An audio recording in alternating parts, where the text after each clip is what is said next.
दोस्तों, अब सब लोगों को पता ही होगा कि भारत के द्वारा तेजस मार्क 1 एयरक्राफ्ट के लिए अमेरिका से जो F404 इंजनों को खरीदा गया है, उन इंजनों के सप्लाई की इश्यूज के वजह से भारत को कई तरीके के मुश्किलों का सामना करना पड़ रहा है। मीडिया रिपोर्टों के मुताबिक तेजस मार्क 1 एयरक्राफ्ट के डिलीवरी के डिले के पीछे भी F404 इंजनों के डिलीवरी का ही डिले है। पर वहीं पे अब कुछ रिपोर्टों में दावा किया जा रहा है कि F404 इंजनों के ऑर्डर से अमेरिका के जनरल इलेक्ट्रिक कंपनी भी काफी अधिक परेशान है। दोस्तों, हाल ही में कुछ रिपोर्टों में क्लेम किया गया है कि जब साल 2021 में इंडियन एयरफोर्स के तरफ से एडिशनल 83 तेजस मार्क 1 और मार्क 1 एयरक्राफ्ट को खरीदने को लेकर ऑर्डर प्लेस किया गया था, तो इस ऑर्डर से अमेरिकी कंपनी जनरल इलेक्ट्रिक काफी अधिक सरप्राइज हुआ था, क्योंकि इस ऑर्डर के अंतर्गत जनरल इलेक्ट्रिक को भारत को कम से कम 99 इंजनों का सप्लाई किया जाना है। अब बेसिकली दोस्तों देखा जाए तो भारत के द्वारा अपने तेजस मार्क 1 और मार्क 1A में अमेरिका के F404 इंजनों के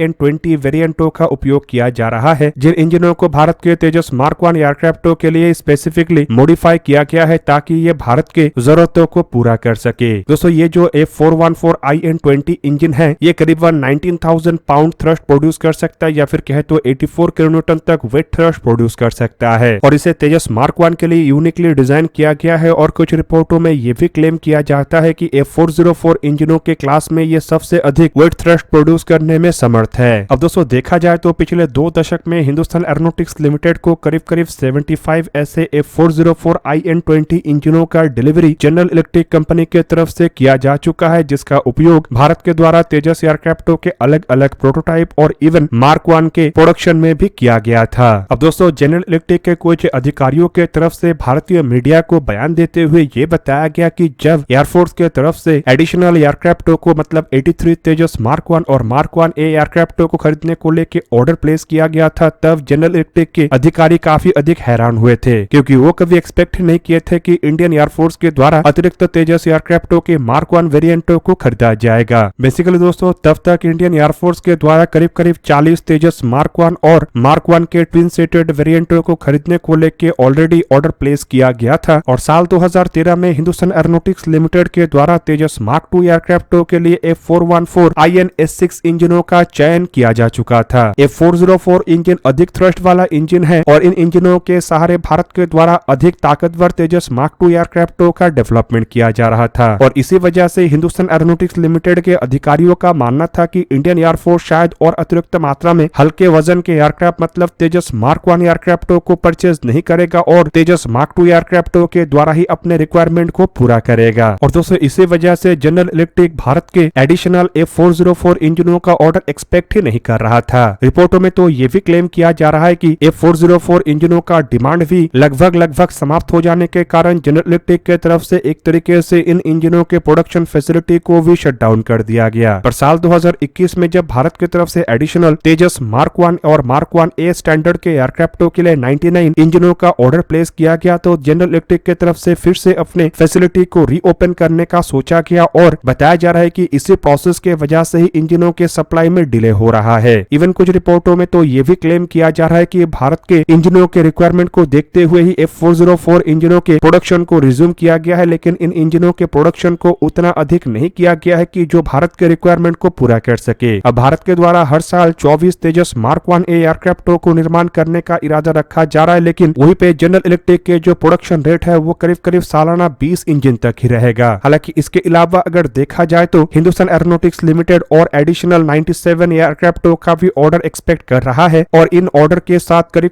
120 और F404 इंजनों का रिक्वायरमेंट रहेगा। जबकि कुछ रिपोर्टों में यह भी दावा किया जा रहा है कि टर्की अपने हुरजेट के लिए भी F404 इंजनों का इस्तेमाल कर रहा है, और टर्की इन एयरक्राफ्टों के प्रोडक्शन के लिए भी कम से कम 100 इंजन चाहता है। मतलब आने वाले समय में इन 99 इंजनों के अलावा एक्सपेक्ट किया जा रहा है कि जनरल इलेक्ट्रिक के सामने करीब 200 से भी अधिक F404 इंजनों के अलग अलग वेरिएंटों का ऑर्डर होगा। ऐसे में अगर इन इंजनों के ऑर्डर को देखते हुए जनरल इलेक्ट्रिक के द्वारा अपने प्रोडक्शन को और एनहेंस नहीं किया जाता है, तो इससे केवल मात्र भारत को ही नुकसान नहीं होगा, बल्कि उन सभी देशों को नुकसान होगा जो कि F404 इंजनों को अपने एयरक्राफ्टों में इस्तेमाल करना चाहता है या फिर इस्तेमाल कर रहा है। हालांकि कुछ रिपोर्टों में तो ये भी क्लेम किया जा रहा है कि कोविड के दरमियान जनरल इलेक्ट्रिक के इंजनों के फैसिलिटी में कई तरीके के सप्लाई चेन का इश्यूज आया था, और उसके बाद जब दुनिया रिकवर होना शुरू हुआ, तब रशिया यूक्रेन वॉर और इजराइल के वॉर के वजह से भी ये सप्लाई चेन और बिगड़ गया। फिलहाल दोस्तों ये जो सप्लाई चेन का इशू है ये केवल मात्र अमेरिका के अंदर ही नहीं बल्कि पूरा ग्लोबली ये सप्लाई चेन के इश्यूज की वजह से कई तरीके के मुश्किल आ रहा है। अब दोस्तों एक तरफ जहां पे भारत को एडिशनल F404 इंजनों के डिलीवरी को लेके कई तरीके के मुश्किलों का सामना करना पड़ रहा है, तो वहीं पे दूसरी तरफ भारत के ही एक प्राइवेट सेक्टर कंपनी चिस्टस लैब की तरफ से इंजनों के हेल्थ मॉनिटरिंग के लिए एक नया AI टूल को डेवलप किया गया है। अब दोस्तों आप लोगों को पता ही होगा कि डिफेंस के मामले में अपने आप को आत्मनिर्भर करने के लिए गवर्नमेंट की तरफ से कई तरीके के इनिशिएटिवों को लॉन्च किया गया है और ऐसा ही एक इनिशिएटिव था टेक्नोलॉजी डेवलपमेंट फंड, जो कि मिनिस्ट्री ऑफ डिफेंस की तरफ से जारी किया गया था, जिसका निगरानी Defence Research and Development Organisation कर रहा है। और रिपोर्ट में दावा किया जा रहा है कि यही टेक्नोलॉजी डेवलपमेंट फंड के अंतर्गत भारत के ही एक प्राइवेट सेक्टर कंपनी चिस्टस लैब प्राइवेट लिमिटेड के द्वारा एक ऐसे AI पावर टूल का डेवलपमेंट किया गया है जो कि इंजनों के हेल्थ मॉनिटरिंग कर सकेगा, मतलब इंजन से रिलेटेड डेटा को कलेक्ट करके उसे मॉनिटर कर सकेगा ताकि ये जांचा जा सके कि इंजन कितना हद तक काम करने लायक है। अब दोस्तों ये जो चिस्टस लैब है ये असल में पुणे स्थित एक AI स्टार्टअप है जो कि DRDO के जो डेयर टू ड्रीम 2.0 इनिशिएटिव है इससे भी ऑलरेडी जीत चुका है। और बताया जाता है कि इसी कारण की वजह से चिस्टस लैब को ये टेक्नोलॉजी डेवलपमेंट फंड मिला है ताकि इनोवेटिव टेक्नोलॉजी के डेवलपमेंट में इसे उपयोग किया जा सके। अब दोस्तों खाली चिस्टस लैब ही नहीं बल्कि भारत के और भी कई सारे ऐसे संस्था है जो कि भारत में ही डिफेंस सेक्टर को आत्मनिर्भर करने के लिए काम कर रहा है। और इवन कई सारे संस्था तो गवर्नमेंट फंड के साथ और कई सारे संस्था अपने खुद के फंड के द्वारा ही अलग अलग इनोवेटिव टेक्नोलॉजी का डेवलपमेंट कर रहा है। अब दोस्तों ये जो हेल्थ मॉनिटरिंग AI टूल है अगर इसे देखा जाए तो बेसिकली ये आने वाले समय में एयरक्राफ्टों को काफी अधिक मदद करेगा, खास करके ग्राउंड क्रू के द्वारा जो एयरक्राफ्टों के अलग अलग पार्ट्स के मॉनिटरिंग को अंजाम दिया जाता है उससे और आसान बनाएगा। इवन दोस्तों अगर देखा जाए तो एयरक्राफ्टों में सबसे क्रिटिकल और सबसे महत्वपूर्ण पार्ट उसका इंजन ही होता है, क्योंकि इंजन में अगर थोड़ा बहुत भी इशू होता है तो इससे केवल एयरक्राफ्टों के परफॉर्मेंस ही प्रभावित नहीं होता है बल्कि एयरक्राफ्ट हादसे का भी शिकार बन सकता है। और ऐसे में केवल मात्र एयरफोर्स के एक एयरक्राफ्ट का ही नुकसान नहीं होगा बल्कि पायलट का जान भी जा सकता है। और इसी वजह से इंजन के हर एक डेटा को सिक्योर रखना भी जरूरी होता है और साथ ही साथ ऐसे डेटा को पल पल मॉनिटर भी करना पड़ता है। अब दोस्तों ये जो AI टूल है इसे किस तरीके से उपयोग किया जाएगा इसके बारे में तो ज्यादा कुछ जानकारी नहीं है, लेकिन रिपोर्टों में सजेस्ट किया जा रहा है कि शायद इस AI टूल को एयरक्राफ्टों के साथ ही इंटीग्रेट किया जाए ताकि पायलट के द्वारा ही हर समय एयरक्राफ्ट के इंजन को मॉनिटर किया जा सके और एयरक्राफ्ट के इंजन के हेल्थ में कुछ इशू होने पर पायलट तुरंत ही एयरक्राफ्ट को लैंड करके किसी भी हादसे को टाल सके। अब दोस्तों खाली यहाँ पे AI टूल के माध्यम से ही इंजन मॉनिटरिंग की व्यवस्था नहीं किया जा रहा है बल्कि संपूर्ण एयरक्राफ्टों के मॉनिटरिंग के लिए भी AI टूल को तैयार किया जा रहा है। रिपोर्टों के मुताबिक ऐसे AI टूल का उपयोग असल में AMCA जैसे 5th जनरेशन के फाइटर एयरक्राफ्टों में भी किया जाएगा। वहीं पे दोस्तों आप लोगों के जानकारी के लिए ये भी बता दूं ऐसे कई सारे प्राइवेट सेक्टर कंपनी है जो कि स्मॉल टर्बोफैन इवन ड्रोन और क्रूज मिसाइलों में इस्तेमाल होने वाले इंजनों का भी डेवलपमेंट कर रहा है। पर फिलहाल कोई भी private sector company fighter aircraft या ट्रांसपोर्ट एयरक्राफ्टों में इस्तेमाल होने वाले इंजनों के डेवलपमेंट में अपना हाथ नहीं आजमाया है, लेकिन कुछ कंपनी ऐसे है जो कि MRO फैसिलिटीज के साथ मिलकर काम कर रहा है और इवन इंजनों के स्पेयर पार्ट्स के सप्लाई चेन के रूप में भी काम कर रहा है। दोस्तों आप लोगों को क्या लगता है कि क्या आने वाले समय में भारत के प्राइवेट सेक्टर कंपनियों के द्वारा एयरफोर्स और इवन प्राइवेट एयरलाइंस के लिए इंजनों का निर्माण किया जा सकेगा या नहीं? कमेंट करके अपनी राय अवश्य दीजिए। दोस्तों आज के इस वीडियो को यहीं पे ही करते समाप्त, किसी और एक दिन किसी और एक वीडियो में मिलेंगे, तब तक के लिए जय हिंद, वंदे मातरम।